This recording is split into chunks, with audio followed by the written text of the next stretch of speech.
from the public?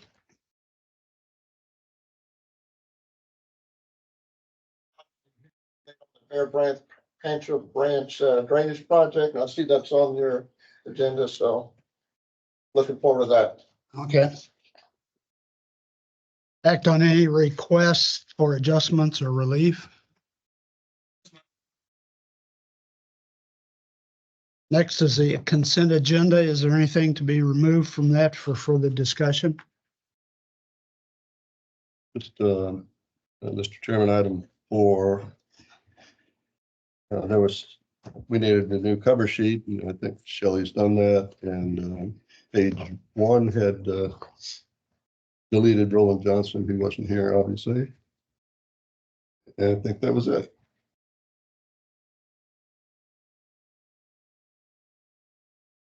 Do I hear a motion to approve? So moved. Second, Second. all in favor? Say aye. Mr. Chairman, I overlooked one thing. On page 16, there's a duplicate payment. And it looks like a tax refund. And the amount is $104,935. What in the world is that? Who duplicates a $104,000 check?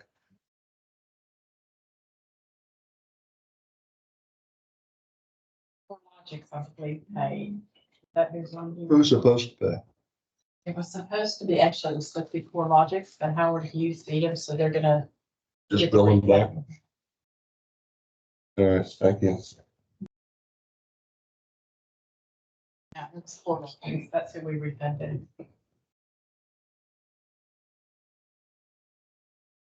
Receive the JRA report. Good afternoon. Page 21 has our monthly operating report and also our project update sheets. Fairly routine. If you have any questions on that, we'll have you answer. We're moving on to the next.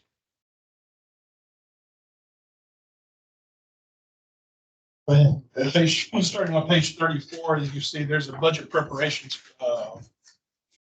presentation. This is our budget guidelines that we're going to use for FY25 together our budgets currently.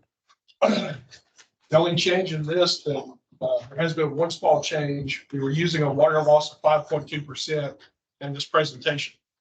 We've since lowered it to 4.5%. We're going to be making our water loss assumptions for FY25 at 4.5%. I thought we were using 5.5%. We were using 5.2%.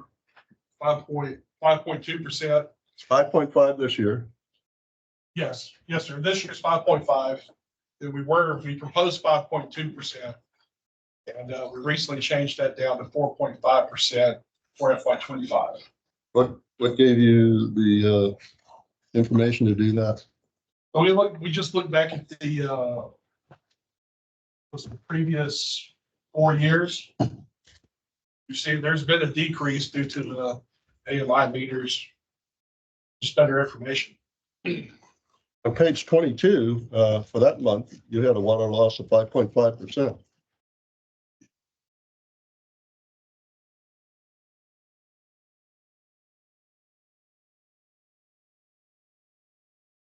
I'm sorry, I can't hear you. Yeah, that was an incorrect percentage reported on the monthly operating report. What So should there it was be? a calculation that was grabbing some incorrect data for that. They've since fixed it, and the new percentage was supposed to be 4.2. So, they have corrected that for future monthly operating reports, but they're not able to, fix the one that's impacted.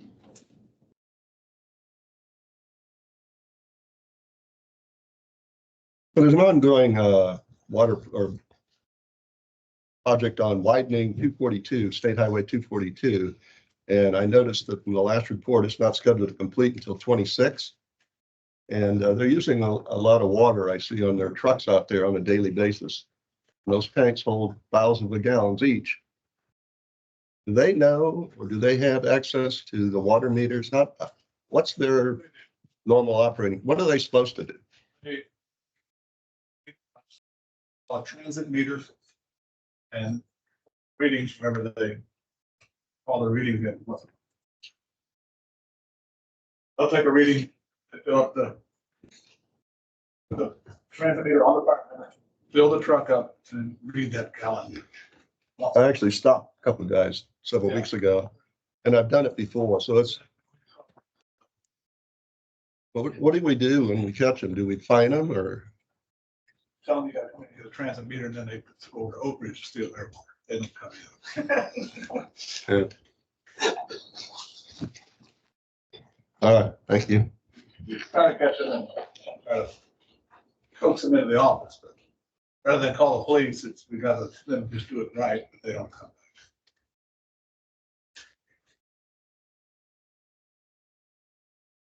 But we do have a policy for theft of service. You can't press charges if it's a repeat offender that's just over and over again. We do have a policy for that specific item.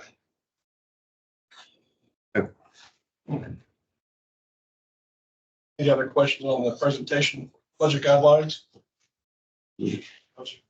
On page 48, you'll see there's a memorandum that was submitted to the audit committee and the trustees on readiness for the FY 23 excess funds.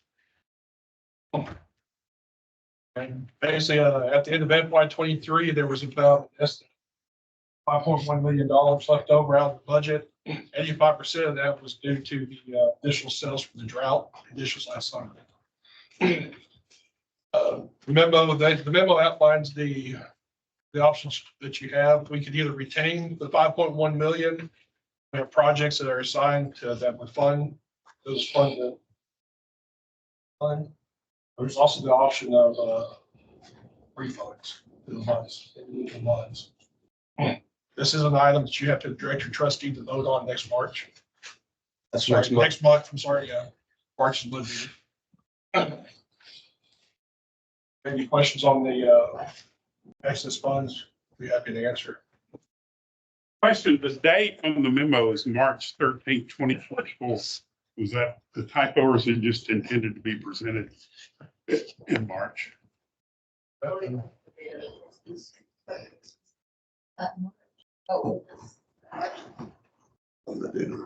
Trustee meeting, We'll look at that, but I think it's the data. Okay. Just curious. It is. Yeah. I think it's more or less considered draft until the meeting day. Eric, is this the appropriate place for the board to direct me what to do? We need direction from the board to direct your trustee on how to vote at the March trustee meeting. What's your feelings on it, Paul? Well, first of all, we seem to have this discussion every year about these refunds, and these are valid projects, and I believe they are. And I've gone through them all in detail with Sandy, listening to them not twice for full briefings. And what's the point of refunding the money and then have to turn around and give it back to them to fund these projects? Because they've got to happen. I agree. That's my opinion. And has there been any pushback on any of these or a refund? So they're learning. I mean, it's a process. We're 7/10 the way through Okay. as of the most 6/10. So you vote. So no, but it's been pretty consistent. All right. And along the same lines as what you two just said, for those reasons. Do we need a formal vote on this or? I think it's a straw poll. I don't think it's a formal vote. It's just correction to the You trustee. need to, you need to. Anybody object? No. All right. Go ahead, Paul. Thank you. You know what we want. And there's no question on the excess funds. Dan has a couple items to go. Fun handouts. On handouts? Of course. FUN? Indeed. So first one item here requires no action from y'all, but it's something that we wanted to provide as a reference. You know, as you recall, we've talked a number of months in great detail on the AC Waterline Condition-Based Assessment Program. Previously, we talked about $3.5 million, 2 to 4 years. On the best information that we were able to pull at that time. You heard myself talk on it, we heard Connie Curtis talk on it. So since then, we have now gone out, did a request for qualifications and have selected HDR Engineering to help us perform that assessment. They have a number of experts on staff that have published a number of the journal articles that were passed around and shared with the MUDs, and have extensive experience on doing similar assessments with AC pipe. What this document is the detailed scope of work of what we propose for the condition assessment program. This is planned to go to Estuary's March board for consideration. Overall, a couple of highlights, this is going to capture looking at the existing data. It's going to capture working with the HDR on developing methodology and approach for the testing of the 48 miles of AC water line. They're going to evaluate the different non-destructive technologies. What is the best one, or maybe multiple ones that would be for our specific purpose? It also includes the actual cost of the non-destructive testing. And it includes the laboratory testing costs for any destructive physical samples we're taking from the pipe. At the end, the goal of this work order and this scope is to have a defensible, justifiable, data-driven plan for how we should prioritize the replacement of the AC water line segments in the future. You'll see that the cost is a little bit over $1 million, so significantly less than 3 million we were talking about months back. And about a little bit over a year until we have results of a plan. So again, much quicker than what we originally anticipated. So we've had a number of discussions with HDR Engineering. Eric actually sat in on some of those and provided some input. So we're happy to share that with you, happy to answer any questions, but this is a big program that will be coming up over the next year. I wanted to share where we're currently at and that detailed scope of work if you have questions on it. How does that budget that we just looked at for $1,600,000 relate to this 1041? Are they additive or is this included? So, yes, so this $1 million, just over $1 million, is included in that 1.6. Okay. The additional 550,000 estimate is for Estuary hiring contractor to come in and do excavation where we're going to do any destructive testing.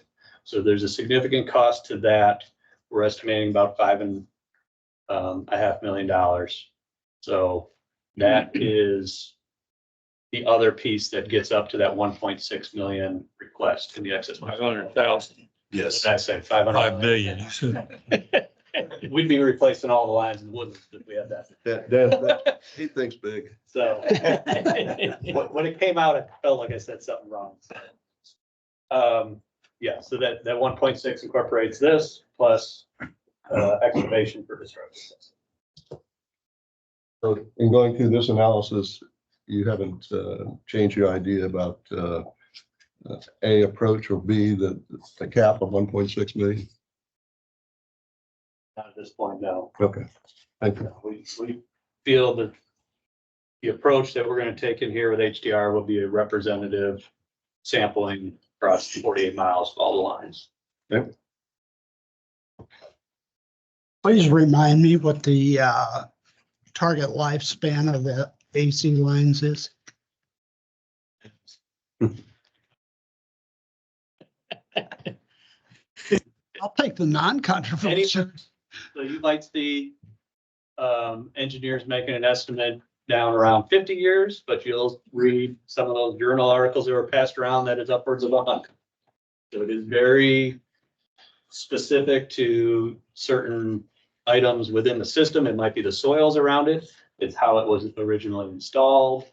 The actual chemical characteristics of the soils around it. If you have a lot of salt concentrations, there's a number of factors that play into that wide range, a controversial expected useful life of AC lines. And it changes too with diameter too.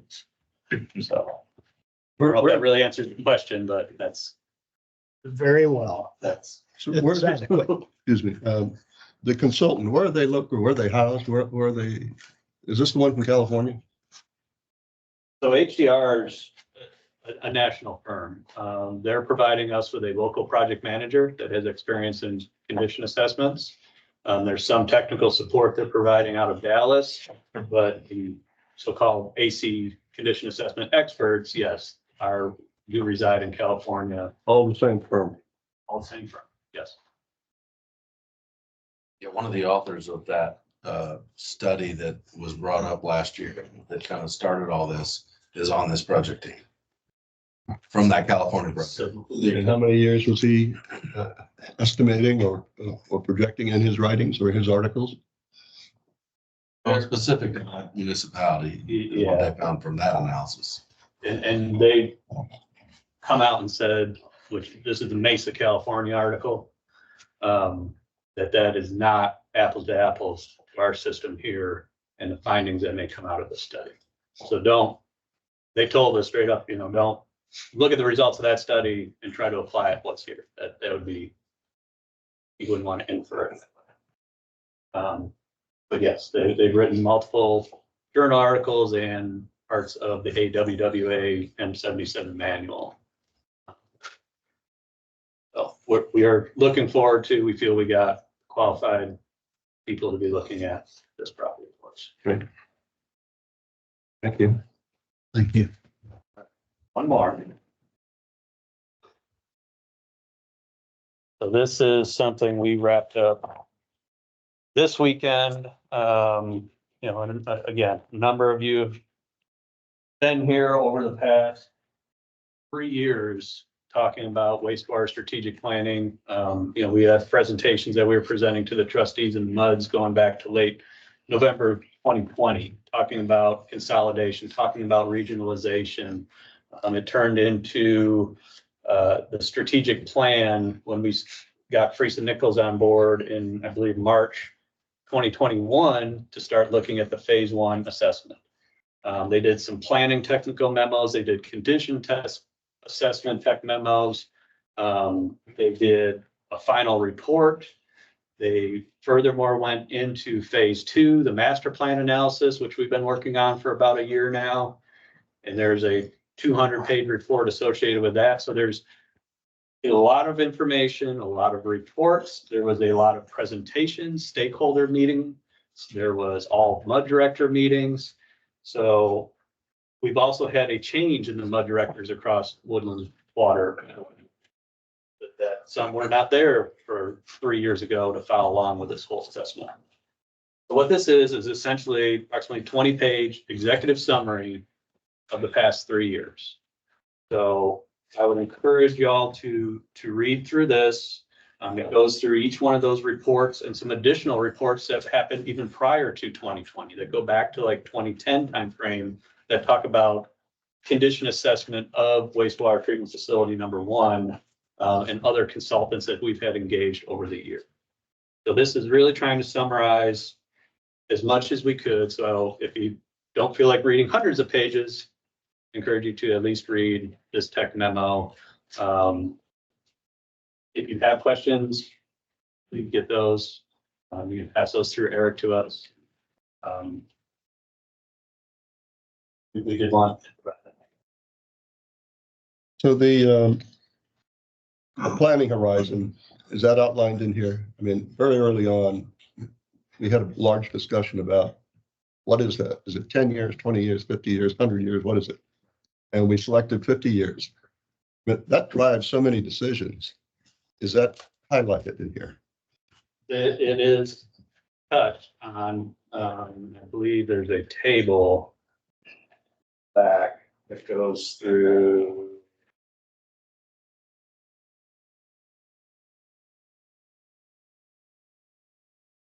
There's a table on.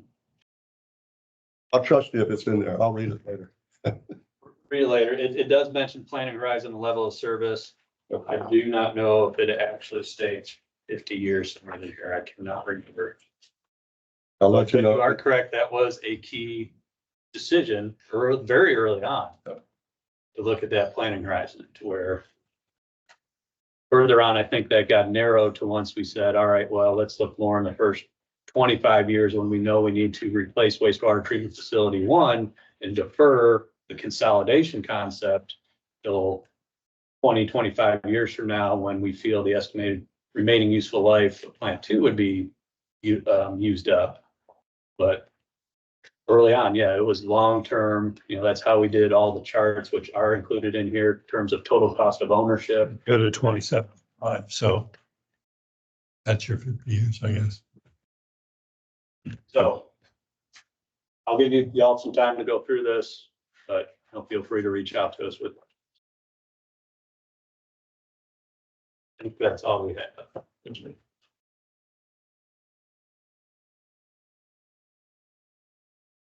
That's all we have, sir. Item 11. Who's got the summary on that, on the Bear Branch project? Yeah. Got any more handouts? No handouts for this one, and hopefully a little shorter. We are continuing to work with LJA on the modeling and the scenarios that they've been running to see the overall reduction of the water surface elevations for those scenarios. They are also wrapping up their final report regarding that. Something additional that we've authorized them to move forward with is looking at the cost estimate, construction cost estimates, a couple of the primary scenarios that they have run. We want to get that from them, so when we sit down and present the overall reduction in water surface elevation, well, there is a significant cost that comes with that. We want to understand what that is before we're really presenting it to the funding partners and the stakeholders, to be able to get that big picture and be able to move the project forward into further design phases. So Eric, I don't know if there's anything else you want to add additional on that. Hopefully we'll have that updated report here in the next couple months. With the construction estimates. With the estimates, correct. And then you said there were additional design phases? So this is really just a feasibility study, really at this level. So yes, there will be additional design phases that will be required before we get to any sort of construction. Yeah, this is the drainage study that theoretically identifies how much reduction in water surface elevation that's on the streets, particularly there at Research. And so there was, when it was started, there was an expectation of what that would look like, and there was a goal that was kind of targeted. And so they're finishing it up to kind of identify that, but there hasn't been any cost estimates to identify what it's going to cost to get to, a 2 feet reduction or a 1 foot reduction or whatever those set points are. And where does that fall within secure TWDB funding and local match? Are we even in still the realm of the project budget with some of these alternatives that that model? Well, that was where I was headed, but how long will these other studies take? Any idea? What other studies? I thought you said, I understood you to say that there'd be some additional design studies after this report? Additional engineering, actually, the development of the plans and specifications to get to construction. Study wise, no, this level of study, we should be coming out of it with selecting really an alternative for any path forward on further. Yeah, I think once it's determined that the resultant is worth whatever the cost is and the cost estimates, and we're deciding that we go forward at that point, then a design needs to be it needs to be put together. So Go ahead, I'm sorry. there's no design at this point. It's the study to identify if it was feasible and at what level. And the studies would provide a cost estimate, and then the further analysis would confirm if that estimate is good. I'm guessing, Yeah, I mean, obviously it'll be a preliminary, and once the design gets further along, if it is going forward, then that'll start to hone in as time goes on, as the design gets further along, for sure. Because it's been a couple of years now since any sort of level of construction estimate has been put together since probably the grant application. something we want to kind of hammer out now before we really present everything.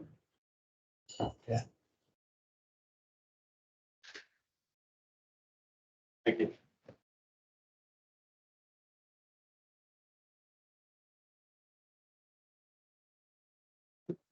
Receive the attorney's report. Yes, sir. Election update. We have 5 candidates who have submitted applications for the 2 positions that are up for this cycle. So unless we have some withdrawals now and Friday, we will have a contested election for MUD 67. Pass around documents for signature for the joint election with the county that were authorized as part of the order calling the election. We are working with the county on the nuts and bolts of having the election coordinated with them, ballot language, et cetera. Also working with Shelley on scheduling the drawing for the candidate positions on the ballot. That's going to occur on Monday, the 26th. And Shelley's going to send out a notice, or she's already sent out a notice to directors, notify them, or saying that's going to occur on Monday. I think they're going to be done in 15 minutes, April 21st. So that's where we are on elections. That's all I have to report under the attorney's report. Happy to answer questions if y'all have them. Questions? Moving on to 13, consider the adoption of the resolution concerning developed district status for the 2024 tax year. Official action on, we got the backup from LJ late last week. And so we did not have the resolutions in your materials, but it looks like none of the districts in the Woodlands will be changing their status this year according to LJA. So last year, as well as 2022, y'all were developing, and so you would remain developing for purposes of 2024, which would come into play later this fall when you consider adopting your tax rate. You'll recall that whether you're developing or developed impacts whether you're subject to an automatic rollback election or subject to a potential rollback election if a certain number of folks file a petition to force that election. So again, we'll have that on next month's agenda for formal action, but it looks like y'all will remain developing for 2024. Item 14, consider an act on the district's annual customer report. This is an item that, I don't know who's supposed to lead this thing, but I have requested that we put it on the agenda for this meeting. And I know John sent me some stuff, but I couldn't open it, so. That's all right, I've got hard copies here. Good. And we have until Friday to make any amendments to this. That'll still give us time to get it into the printer, put in the next order bill.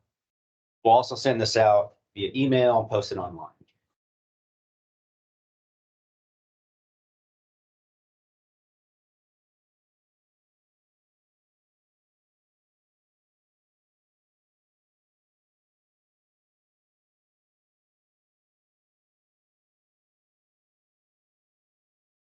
Well, I'll just say that I think it's a good idea.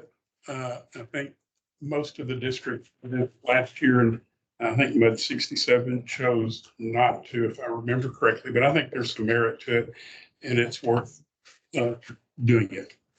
I'll be reviewing the details of it between now and tomorrow or Friday. It was well received. It really spiked visitation to the various MUDs web pages. The emails we sent out on those were excellent. 60-65% range, which is higher than average, much higher than average. This year, we, just for your information, John created kind of a more consistent format to all the MUDs. There's some very slight variations across a couple, but more or less the formatting of it is generally consistent across most of the MUDs. And there is some general information that is consistent across some MUDs, but then you have the ability to put in some specifics for 67 if you wish. So there's some specific information here, but I think there's room to add a little bit more if need be, if you so choose. And I think what we're really finding is these QR codes seems to be very well received and very, very well used across a large group of folks. They're really learning, they know how to use it and they use it. Yeah, just as Eric said, you can certainly add to this. I would hesitate to add more than 1 or 2 bullets, the most to each section, just to keep it digestible. I'd like to echo Jim's comments. I think last time this came up, it was not a rejection, it was it's a lack of interest, just more of anything. So I do think it's a past time, and I would agree that we should adopt this. We need a vote on that. Do I hear a motion? So moved. Second? I'll second. I'll second. We'll go ahead and wait to receive any comments, I guess, through Friday. And if there's anything, send them to Ron and we'll get it finalized. Hello? All in favor? Aye. Pardon me? You are. Yeah.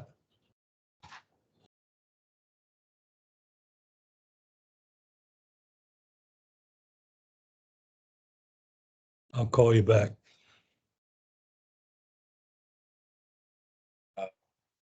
Ready for general managers? Yes. Since John's already up, we'll go ahead and start with the communications report.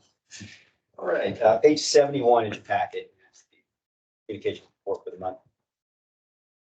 So last month I said I'd bring forward some more metrics, some year-end wrap-up statistics, kind of get a better sense of how we did last year with our communications. And so on page 71 there, you'll see the Chronicle, Community Impact, and Woodlands Community Magazine. Those were our 3 main marketing outlets in 2023. Using Chronicle, that's a digital syndication, so we're on many dozens of websites, not just chronicle.com. And advertising across those many websites, we have 28,000 engagements. That's the number of folks we know engaged with our ad. Just because you put an ad up doesn't mean folks will see it or engage with it. So that's above industry standard. That was encouraging. Community Impact, that's primarily for the print product, right? That goes to all homes every month. We do a 1/4-page ad in that publication. So the monthly readership on that is 160,000 times 12, the readership for the year. And then Woodlands Community Magazine, each month of the year, we did a 2/3 page ad and an article, and that went to all 42,000 residences in the Woodlands each month. We're always trying to push to the website and link our various resources. One indication that our marketing was successful somewhat was the spike in website visitation. So if we look at page views as a measure of visitation, we saw a 32% increase over 2022 and a 48% increase over the previous 5-year average of website visitation. Did a lot of work on the website, try to make a better experience for folks when they land there. And we had 115,000 unique visitors for the year, which was, I felt surprising. I didn't think it would be that large because, if you visit Jim 20 times over the course of the year, you still count as one. So that's a hefty number. Moving on down to Woodlands Water Weekly. We had a pretty consistent 57% open rate. So that's the amount of folks that actually clicked on the email and dug into it each week. And that comes every Monday morning at 9 a.m. That 57% open rate is 20% above the industry average.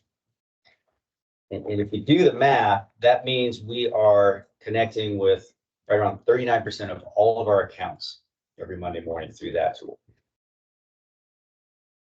I've had some neighbors comment, they like that. Good. Yeah. If you ever have feedback for me on that one, I'd love it. It's not enough information, too much information, topic you'd like to see addressed, please let me know. And then on the next page, social media, we did start Nextdoor in the fall, so I don't really have worthwhile data on that. Twitter is somewhat limited as far as data. You can't go back a full year for some reason, but Facebook, really good data for us. We doubled our reach in 2022. That means the number of folks that saw our material, didn't follow us necessarily, but saw our material. So that was encouraging as well. So when we measure our impact, which is really what matters, we don't want to just be busy. We want to be impactful. We can look at knowledge, opinion, and behaviors, right? So the community survey, I presented results to you on that last month. That gave us a good indication of how we're moving knowledge and opinion levels. I think we made some real strides there across the board. On behaviors, we need to look at other things, right? So we can look at first household water use. And we actually dipped 7% from 2022. So that was encouraging. A lot of ways to parse that data. But that's one example. We can look at participation in our various programs and services like Wise Guys or rebate program. And we can look at Water Smart registrations. So that one has been really a key focus for us because if there's one single tool we want to put in our residents' hands, it's Water Smart. So last year we added on average 181 new registrations each month to get us to 39% of our total accounts are on Water Smart. We did see a dip in that rate of growth 2022, which stands to reason. And the more folks we sign up, the harder it is to get the others to sign up because some are resistant. But we still have a lot of room to grow. We got 61% of our accounts left. I think 100 might be our goal. We're going to try. So we got some strategies we're going to bring forward to you on how we'll work on that here this year. And then finally, just a quick update on where we are with the Holloway Infrastructure Renewal Communications campaign. So we've been working with Holloway since the fall. They completed their needs assessment and that has informed their strategic plan. We are currently reviewing that plan, we being the PEC, so Woodlands Water staff and the PEC members are providing comments on the strategic plan. Finalize that plan and hopefully begin implementing in the next 4 to 6 weeks or so on infrastructure renewal. Any questions? Thank you. A lot of interesting statistics there.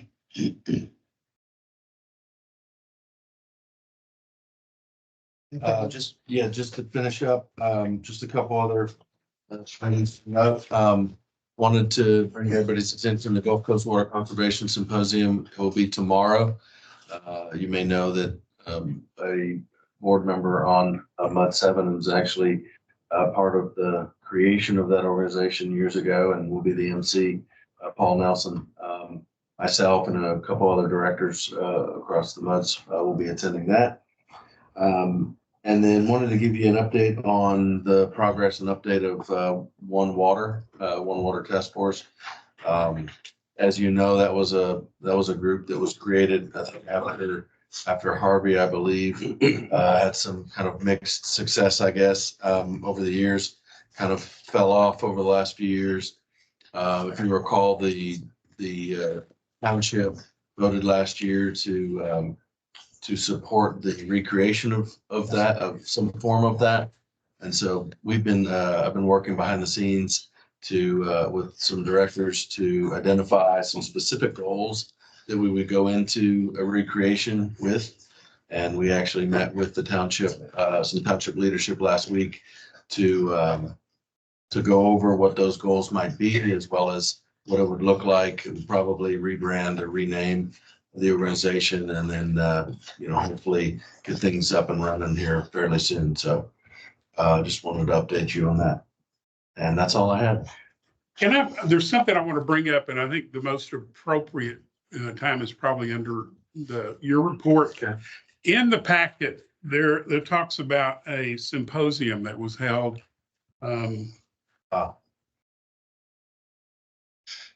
New Caney area back in early December. In that summary, I guess somebody at the symposium talked about one of the advantages that might help benefit us here in this area is the desalination of seawater. But I had a mud director, one of our mud directors contact me and said, this could be the answer to stabilizing the groundwater and the subsidence issues in Montgomery County. I want to pass this around. And they said AWBD is going to put on a webinar in late January to talk about this. So I attended the webinar, and this is what I'm passing around is kind of a summary of what's being proposed. It's called the Freeport Seawater Desalinization Project, involved by the Brazos Port Water Authority and some other mud or retail, I think, users in that area. There's the second page to what I sent around kind of highlights the service area or the study area. And it's proposed to produce, I think, about 33,000 acre feet per year. By 2060. Yeah. And one of the key takeaways from that, I was participating in it, what is their cost going to be to the retail providers? They're going to have this wholesale seawater available, and it's going to be $6 to $7 per thousand, and it still needs to be converted into potable water. So I guess my takeaway is I think we have another source of water, Lake Conroe, where we can produce, I think we've still got quite a few tens of thousands of acre feet at half that cost to be utilized in Montgomery County. So I wanted to share my observations and my attendance of that with the board. And you hear anything about a desal in a saltwater plant in our area, it's down in the Freeport area. It's not around. Thank you very much.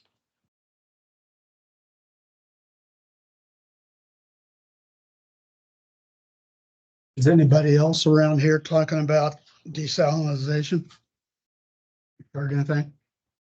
I mean, it's always a buzzword for folks. And quite frankly, nearer the coast, it's a way of life in some areas. So it is something that is utilized in various areas, but there, from my understanding over the years, is that it's problematic the further away you get from the source, because there's a lot of waste that comes off of it that needs to be put somewhere.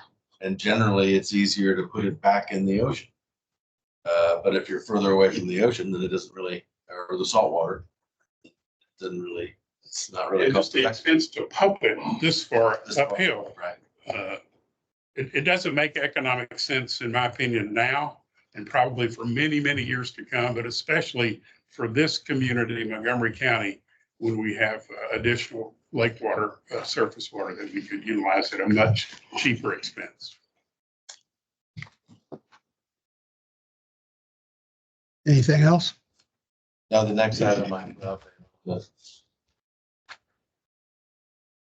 Okay, item 16, authorize review of the water conservation plan and the drought contingency plan.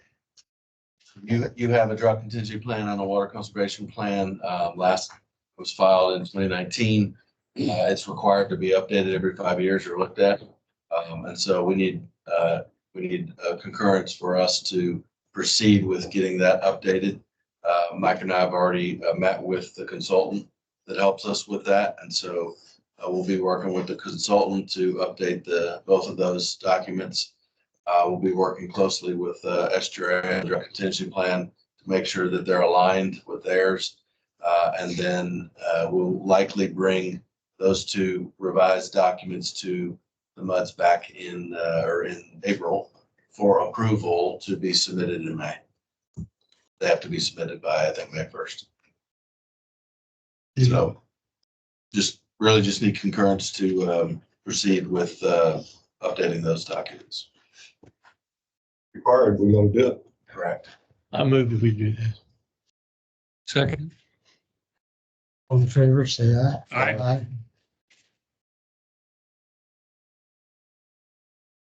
Paul?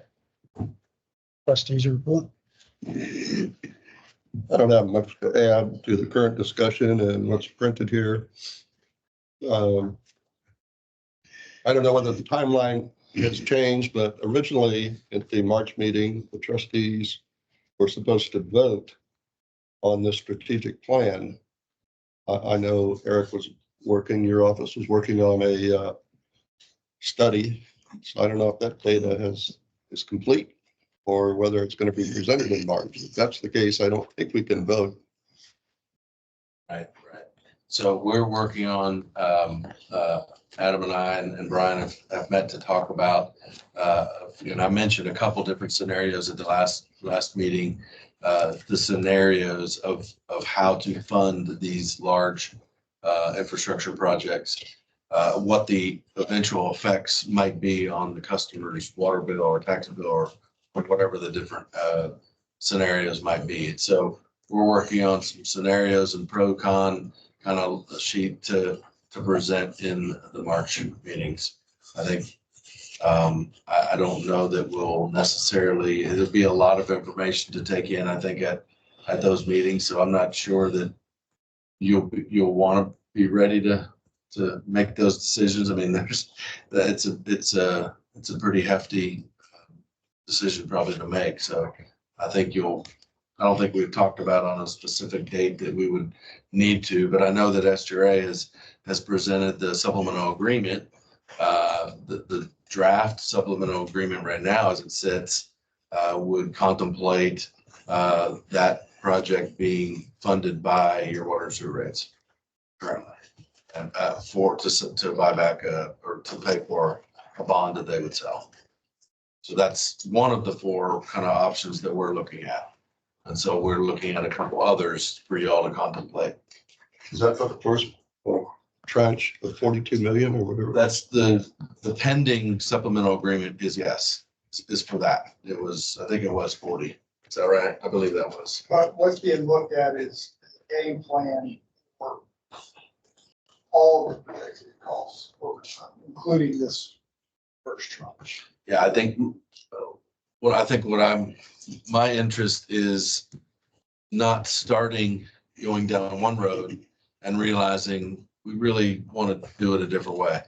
So, and I think if you get started down one road, doesn't mean you can't pivot to a different philosophy, but I would like for the MUDs to really see what the alternatives are before we start going down any one of those roads. Always begin with an end in mind. That's right. Great way to say it. So doesn't mean that's not the path we will go. I don't know, but that'll be for y'all to contemplate.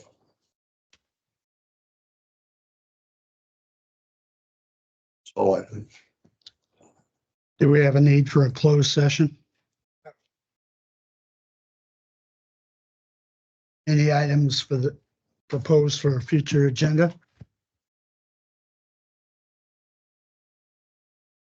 Meeting is adjourned.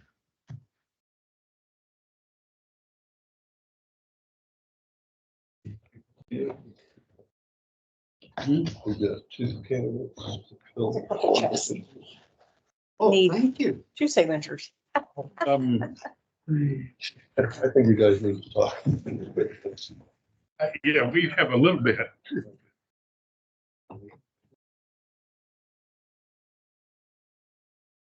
I don't know. What was your question? One of those things. Say what? I don't know if you wanted those things. This? Oh, thank you. I probably ought to step up. I don't